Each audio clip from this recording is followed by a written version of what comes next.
Hello and welcome all of you on your amazing platform of AC study centre. दोस्तों, आज की video बहुत ही खास होने वाली है क्योंकि पूरा मैं एनालिसिस करके अब तक का जेईई मेंस का जितना भी पेपर हुआ है सारा पेपर एनालाइज करके टॉपिक फॉर्म में कन्वर्ट करके कितना वेटेज है, कितने मार्क्स का आया है, अब तक सब आपके सामने रखने वाला हूँ। और यही स्ट्रेटजी काम करेगी आपके कल वाले एग्जाम में। कल आपका जेईई मेंस का पेपर है। आज ये वीडियो आप देख रहे हैं। अगर आपने कंप्लीट वीडियो देख लिया तो आपका अगर स्कोर 70 परसेंटाइल आ रहा है तो वो अब 90 टू 95 परसेंटाइल जम कर जाएगा, क्योंकि 70 परसेंटाइल आने का मतलब ही यही है कि आपने अभी तक अच्छे से मेहनत नहीं कर रखी है या आप कहीं लैग मार रहे हैं। तो वही चीज़ मैं दूर करूंगा इस वीडियो के माध्यम से। मैं आपको जो चीज़ बताने वाला हूँ वो बहुत ही खास है, उसको ध्यान से सुनिए और वीडियो को पूरा एंड तक देखिएगा। आपको समझ में आ जाएगा कि कितनी वैल्यूएबल ये वीडियो है, कितनी इन्फॉर्मेटिव है। तो बिना देरी के शुरुआत करते हैं। अब देखो, यहाँ पे मैंने chapter wise, topic wise weightage लिख रखा है। पहले मैं फिजिक्स की बात कर दूं तो फिजिक्स में आप देखो हाईली जो इंपॉर्टेंट चैप्टर है मैकेनिक्स। मैकेनिक्स से कितना क्वेश्चन पूछा है? 90 टू 105 मार्क्स का क्वेश्चन पूछा गया है। लगभग पेपर का 30 टू 35% मार्क्स कंटेन करता है, जितना भी जेईई मेंस का पेपर अब तक हो चुका है उतने में। अब देखो, स्ट्रेटेजी तुम्हारी क्या होनी चाहिए, इसको पढ़ना है तुमको अगर मैकेनिक्स को, तो एक तो तरीका है। मैकेनिक्स में पहली बात तो बहुत सारे चैप्टर्स आते हैं, NLM, kinematics, circular motion, rotation, ऐसे करके बहुत सारे चैप्टर्स हैं। अब तुम इंडिविजुअल अगर पढ़ने जाओगे तो बहुत टाइम लगेगा और आपके पास उतना समय है नहीं। आपको करना है, यूट्यूब पे जाना है, सीधे सर्च करना है mechanics previous year questions JEE Mains. बस इतना टाइप करेंगे, आपके सामने ये वीडियो आ जाएगी पहली, जो कि एड्यूनीति चैनल के द्वारा है। आप इसको देख सकते हैं। 2 घंटे की वीडियो है। 2 घंटे बहुत ज़्यादा नहीं होते हैं। इसमें 5-6 साल के प्रीवियस ईयर के क्वेश्चन सर ने लिए हुए हैं। मैंने वीडियो को खोल के देखा है। और बाकी आप देखो, ये क्वेश्चन है 100 पीवाईक्यू की, बेस्ट पीवाईक्यू 6 घंटे की सीरीज है 1 साल पहले की। आपको 1 साल पहले के, 2 साल पहले के ये नहीं देखना है। मिनिमम आप 2 साल पहले तक का देख सकते हैं, ठीक है? इतना आप चल जाएगा, क्योंकि आपको लास्ट 5 टू 7 ईयर्स के पेपर को सॉल्व कर रहा है। अगर आपने उतना कर लिया तो फिजिक्स बन जाएगी आराम से। मैं कह रहा हूँ, फिर फिजिक्स बन जाएगी। बनती उन्हीं से नहीं है जिनको एक तो फॉर्मूला याद नहीं रहता है, दूसरा उनका मेन प्रॉब्लम है कि उन्होंने पीवाईक्यू नहीं किया है। तो अभी तक अगर आपने पीवाईक्यू नहीं किया है तो कोई बात नहीं, इसको देख लो वीडियो को, आपका पीवाईक्यू हो जाएगा। अब यहाँ पे 2 पोर्शन आपको कवर करना है अच्छे से, एक मैकेनिक्स वाला पोर्शन, दूसरा मॉडर्न फिजिक्स वाला पोर्शन, क्योंकि मॉडर्न फिजिक्स से 4 क्वेश्चन पर शिफ्ट आता ही आता है। फिर भी यहाँ पे वेटेज इसका कम लिखा गया है, पर कोई नहीं, मैं आपको बता रहा हूँ, ये डेटा के हिसाब से ये सारी चीज़ें बोल रही हैं। बट अब डेटा भी 4-5 जगह से रिसोर्स फाइंड करके फिर उसके बाद लिया गया है यहाँ पे, तो स्टिल उस पे आप मत जाइए। बस मैं जो कह रहा हूँ उसको आंख बंद करके फॉलो कीजिए, आपका परसेंटाइल डेफिनेटली इंप्रूव करेगा। मॉडर्न फिजिक्स को कर लो अच्छे से, मैकेनिक्स को अच्छे से कर लो, और एक चैप्टर इधर बीच में है, ये रहा इलेक्ट्रोस्टैट वाला चैप्टर, मोस्ट इंपॉर्टेंट चैप्टर, क्योंकि है छोटा चैप्टर। फॉर्मूला इसमें कुल मिला जुला के अगर आप लिखेंगे एक पेज पे तो 20 से 25 फॉर्मूला आएगा, कैपेसिटेंस तक लेके, और उसी में से क्वेश्चन पूछता है। अगर फॉर्मूला याद है तो क्वेश्चन बन जाएगा, फॉर्मूला नहीं याद रहेगा तो क्वेश्चन नहीं बनेगा। क्वेश्चन एकदम सिंपल आएगा, एकदम सिंपल क्वेश्चन आएगा, आपसे बन जाएगा क्वेश्चन, फॉर्मूला याद रखिए बस। बाकी मैग्नेटिज्म देख सकते हैं आप, 8 टू 10%, 24 से 30 नंबर। देखिए, एवरेज ये सारी चीज़ें यहाँ पे लिखी हुई हैं। एग्जैक्ट डेटा तो करेक्ट नहीं होता, क्योंकि वो तो पेपर आता ही नहीं है सामने अभी, तो कहाँ से करेक्ट होगा। लेकिन जहाँ तक भी अभी तक रिसोर्सेज जितने भी हैं गूगल पे, इंटरनेट पे पड़े हुए हैं, सब जगह से लेके ये बना हुआ है डेटा। सो आपको करना ये है कि ऐसे ही यूट्यूब पे जाना है और पीवाईक्यू सर्च करके पढ़ लेना है। 25 से 30 क्वेश्चन सॉल्व कर लीजिए, एटलीस्ट आपका काम हो गया। और सबका फॉर्मूला रट लीजिए बस। मैं ज़्यादा नहीं बोलूँगा क्योंकि अब समय कम है, और समय कम होने की वजह से आपको बस इतना ही करने के लिए बोल रहा हूँ, इतना ही कर लीजिए, इट्स इनफ फॉर दैट। अब आते हैं फिजिकल केमिस्ट्री पे। देखो, फिजिकल केमिस्ट्री भी फिजिक्स की तरह ही है, फॉर्मूला यहाँ पे भी चलता है। मोस्ट जो आपको करना है टॉपिक, वो एक मोल कॉन्सेप्ट है। अगर आपने अभी तक मोल कॉन्सेप्ट अच्छे से नहीं कर रखा है तो समझ में भी नहीं आएगा, ठीक है? लास्ट में मैं बता रहा हूँ, तो उससे बढ़िया आप कर लो एटॉमिक स्ट्रक्चर, और एक कर लो ये केमिकल काइनेटिक चैप्टर, क्योंकि छोटा चैप्टर है, एक क्वेश्चन आएगा ही आएगा, आपसे बन जाएगा। छोटा ही चैप्टर है, छोटा छोटा फॉर्मूला याद उसमें रटना रहता है, याद करोगे क्वेश्चन बन जाएगा, ठीक है? ये 3 टॉपिक है यहाँ पे। अगर आपने ये नहीं करा है मोल कॉन्सेप्ट अभी तक तो कोई दिक्कत नहीं, छोड़ दो, ये 2 टॉपिक कर लो, एटॉमिक स्ट्रक्चर और एक केमिकल काइनेटिक्स। बाकी आप यहाँ पे देख सकते हैं, ये चैप्टर का नाम मैंने लिख रखा है, यहाँ पे वेटेज लिख रखा है।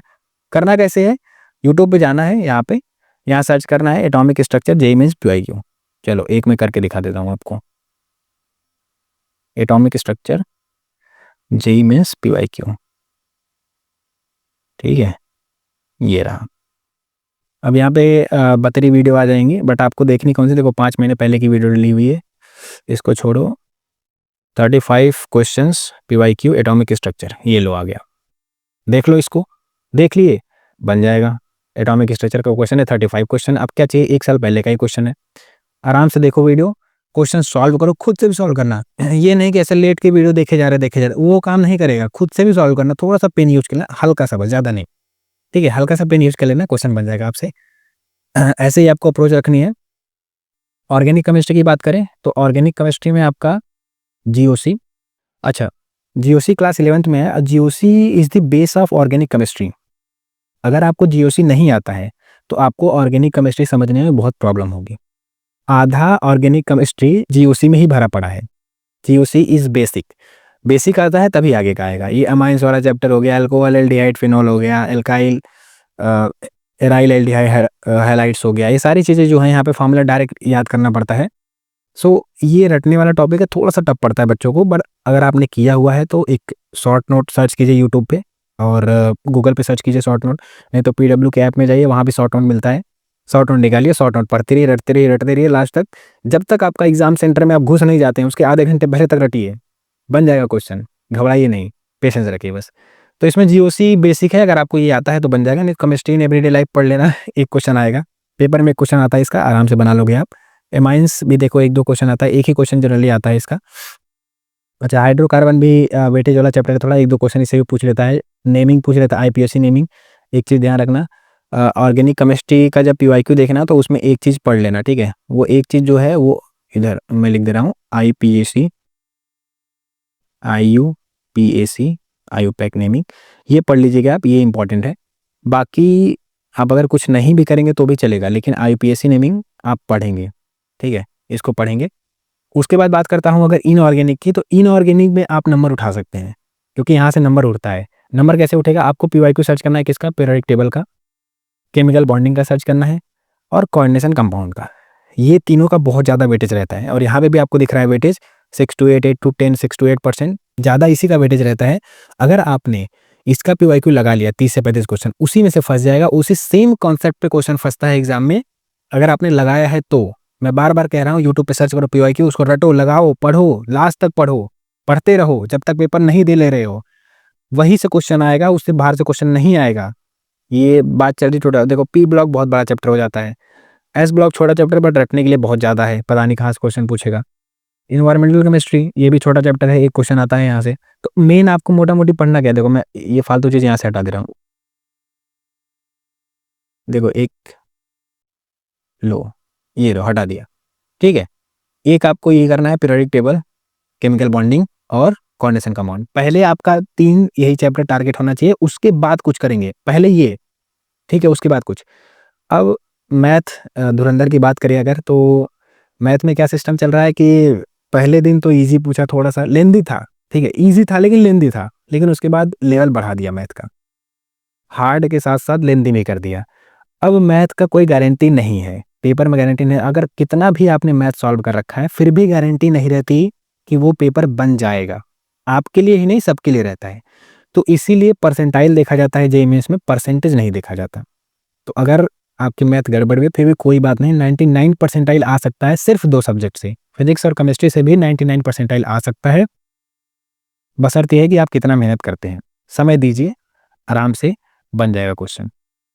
सिंपली आपको कुछ नहीं करना है, यूट्यूब पे जाना है, सर्च करना है, वही पढ़ना है और शॉर्ट नोट पढ़ते रहना है बस। अब इसमें अगर थोड़ा सा वेटेज की बात करें तो अलजेब्रा, जो कि आपका कंटेंट कर रहा है 30 to 35%, कैलकुलस, कैलकुलस का क्वेश्चन बनेगा नहीं, ठीक है, ज़्यादा खुश मत होना, इंटीग्रेशन बनेगा नहीं आपसे। कोऑर्डिनेट ज्योमेट्री, ये देख लो, वेक्टर एंड 3D, वेक्टर से क्वेश्चन बना सकते हो, क्योंकि जो फिजिक्स का वेक्टर है और जो यहाँ का वेक्टर थोड़ा सा सिमिलर पड़ जाता है, तो बना सकते हो। प्रोबेबिलिटी, ये भी थोड़ा सा एडवांस पूछता है, प्रोबेबिलिटी भी आसान नहीं पूछता है, कई बार कॉइन टॉस करेगा, फिर इसके आने की प्रोबेबिलिटी कितनी है, उसके आने की प्रोबेबिलिटी कितनी है, वो डायरेक्ट क्वेश्चन देता है, घुमा फिरा क्वेश्चन देता है।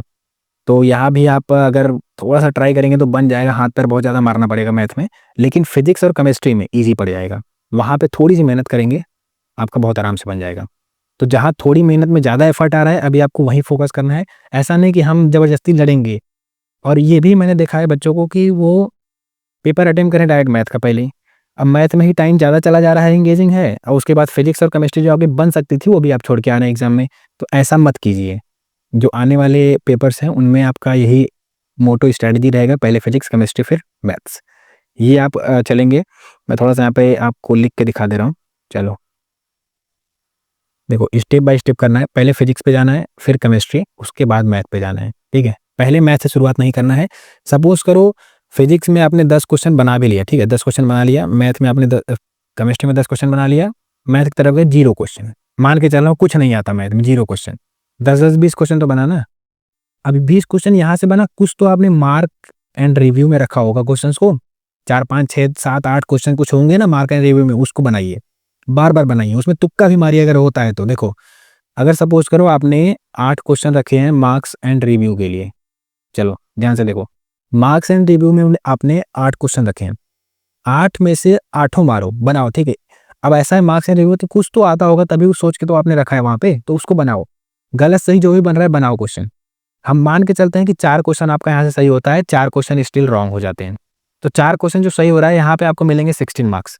4 जो रॉन्ग हुए हैं वहाँ मिलेंगे -4। ओवर आप देखेंगे जब तो 12 प्लस में आ रहे हैं। 12 नंबर पॉजिटिव में ही आ रहे हैं, और 12 नंबर पॉजिटिव का मतलब होता है कि अगर आपका स्कोर 90 है, ठीक है? सपोज़ करो यहाँ से 10-10, 20 क्वेश्चन सॉल्व किए और 80 नंबर यहाँ बन रहा है, प्लस 12 अगर बन गया, 80 नंबर पे बनेगा आपका 75 टू 80 परसेंटाइल, और प्लस 12 नंबर अगर ऐड हो गया तो 90 परसेंटाइल तक पहुँच जाएगा, क्योंकि यहाँ पे 100 के नीचे तक परसेंटाइल कैसे चलता है? सपोज़ करो आपका 90 मार्क्स आया, तो 85 टू 90 परसेंटाइल बन जाएगा। ऐसे ही चलता है और हर बार का यही गेम है। कुछ नया नहीं होता, कुछ अलग नहीं होता है हर बार, थोड़ा बहुत गेम चेंज होता है। इस बार क्या 12,60,000 पिछली बार भरे थे, तो इस बार 13,60,000 भर दिए, इसके आस-पास भरे हैं, 1 लाख ज़्यादा ही भरे हैं, कोई दिक्कत नहीं है। वो 6-7 लाख से तो आपका कॉम्पिटिशन होता ही नहीं है।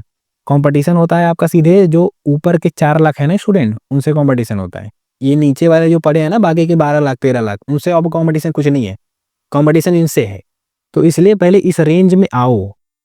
इस रेंज में जब आप आ गए, तो आप वैसे ही इस 12 लाख वाली भीड़ को बीट कर गए, और यहाँ से भी अच्छे कॉलेज मिलना स्टार्ट हो जाते हैं। कॉलेज का टाइम तो मैं बाद में गाइड करूँगा, बस आपका पेपर कल है, बिगड़े ना।